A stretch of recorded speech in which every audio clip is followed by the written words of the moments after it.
Students, आज की इस वीडियो का मेन मकसद उन बच्चों को गाइड करना है जो कक्षा 4, 5, 6 से लेकर 12वीं तक क्लास पढ़ते हैं और स्कूल गोइंग स्टूडेंट्स हैं। अक्सर उनकी परसेंटेज काफ़ी ऊंची रहती है, 70, 80, 85%, कई बार 90, 95 तक आ जाती है। लेकिन जब वो अगली क्लासेस में जाते हैं या कोई कॉम्पिटिटिव एग्ज़ाम्स देते हैं तो उनका सिलेक्शंस नहीं होता। नीट, जेई वगैरह में भी देखा गया है कि कई बार कम परसेंट वाले बच्चों के अच्छे सिलेक्शंस होते हैं और जबकि 90-95% वाले बच्चे पीछे रह जाते हैं। नौकरियों में भी इनको धोखा उठाना पड़ता है, छोटी छोटी नौकरियां भी इनके हाथ से निकल जाती हैं। तो बच्चों, आज की इस वीडियो को ध्यान से देखिए। मैं आपको उन 4 प्रकार की पढ़ाई के बारे में बताऊंगा जो आपको बिल्कुल भी नहीं करनी है, क्योंकि ये आपको किसी भी मुकाम पर नहीं ले जाती हैं और अंततः आप फेल होते हैं, अपनी लाइफ में आगे नहीं बढ़ पाते हैं। कई बच्चे स्कूल्स में रेगुलर नहीं होते हैं और यदि होते भी हैं तो काम के प्रति उदासीन होते हैं, अपना नोट्स खुद नहीं बनाते हैं। जब कोई होशियार बच्चा अपना काम पूरा कर लेता है, उसकी कॉपी लेते हैं और कॉपी से कॉपी लिखते हैं। उनका काम पूरा हो गया और सभी खुश हो गए।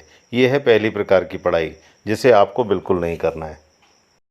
कुछ बच्चे किताब में ही अपने क्वेश्चंस के आंसर को मार्क करवा लेते हैं या कर लेते हैं और किताब में से अपनी कॉपी में उसको लिख देते हैं, जिससे उनका काम पूरा हो जाता है।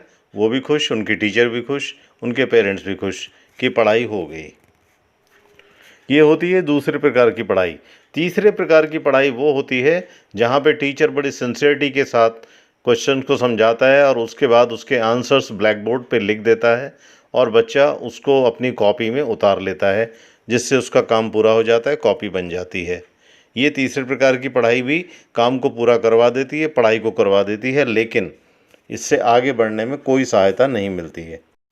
चौथे प्रकार की पढ़ाई वो बच्चे जो करते हैं वो अपने आप को बड़ा मेहनती मानते हैं, क्योंकि वो बच्चे पहले आंसर्स को समझते हैं, उसके बाद किताब में से या किसी की कॉपी में से उन आंसर्स को मगअप करते हैं, याद करते हैं ठीक से, और याद करने के बाद कई बार प्रयास करने के बाद उसको बिना किसी की मदद के अपनी कॉपी में लिख लेते हैं। ये चौथे प्रकार की पढ़ाई है। ये पढ़ाई भी बहुत हानिकारक होती है, क्योंकि आपके दिमाग की कैपेसिटी इतने नहीं है कि आप सब चीज़ों को याद कर सकें। और अब जो क्वेश्चंस आते हैं वो कॉम्पिटेंसी बेस्ड क्वेश्चन आते हैं, यानी आपको नई सिचुएशन में डालकर वो क्वेश्चंस लिखे जाते हैं जिनका आंसर किसी भी किताब में नहीं होता है। अक्सर आपको उसको मन से चिंतन करना होता है और आंसर लिखना होता है। इस प्रकार से ये चारों प्रकार की पढ़ाई, जिसमें बच्चा बहुत बिजी दिखाई देता है, बड़ा पढ़ाई करने वाला दिखाई देता है, नंबर भी आ जाते हैं, सभी खुश भी हो जाते हैं, कई बार मेधावी छात्र छात्रा का पुरस्कार भी मिल जाता है, लेकिन उसको सफलता जीवन में नहीं मिलती। उम्र बहुत ज़्यादा हो जाती है, कहीं कोचिंग के लिए बाकी शहरों में जाता है, कोई इंदौर जा रहा है, कोई कोटा जा रहा है, उसके बावजूद भी वो 1 नंबर 2 नंबर से रह जा रहा है और उसका सिलेक्शन नहीं हो रहा है, या किसी घटिया इंस्टीट्यूट में सिलेक्शन होता है, वहाँ से डिग्री कर लेता है और डिग्री करने के बाद फिर वो परेशान होता है कि कहीं मुझे 5-10 हज़ार की जॉब ही मिल जाए, वो भी उसके हाथ में नहीं होती है। ये बच्चे की गलती उस समय नहीं होती है, क्योंकि उसे पता ही नहीं होता कि वो क्या कर रहा है। इसलिए ध्यान करें, आप इस 4 प्रकार की पढ़ाई को अगर आप करते हैं तो अपने पाँव पे कुल्हाड़ी मार रहे हैं। अगर इस वीडियो को पेरेंट्स भी देख रहे हैं तो ध्यान दें, बच्चों को इस 4 प्रकार की पढ़ाई से हटाएं।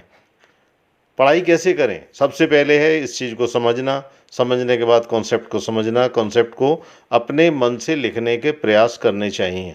अक्सर देखा गया है कि 11वीं 12वीं का बच्चा एक एप्लीकेशन भी तब तक ठीक से नहीं लिख पाता जब तक उसको उसने याद ना की हो। इसलिए याद करने का चक्कर छोड़िए, चीज़ों को समझिए, अपनी भाषा में लिखिए, डिफरेंट तरीके से लिखिए, और उसमें चाहे नंबर आपके कम हो जाएं, लेकिन कंसेप्ट जब क्लियर होगा तो आप उसके ऊपर कॉम्पिटेंसी बेस्ड क्वेश्चंस के भी आंसर दे सकते हैं। तो बच्चों, मेरा कहना यही है कि इस 4 प्रकार की पढ़ाई बिल्कुल ना करें, क्योंकि इससे आप बिल्कुल आगे नहीं बढ़ पाएंगे। Thank you very much for seeing this video and subscribing my channel.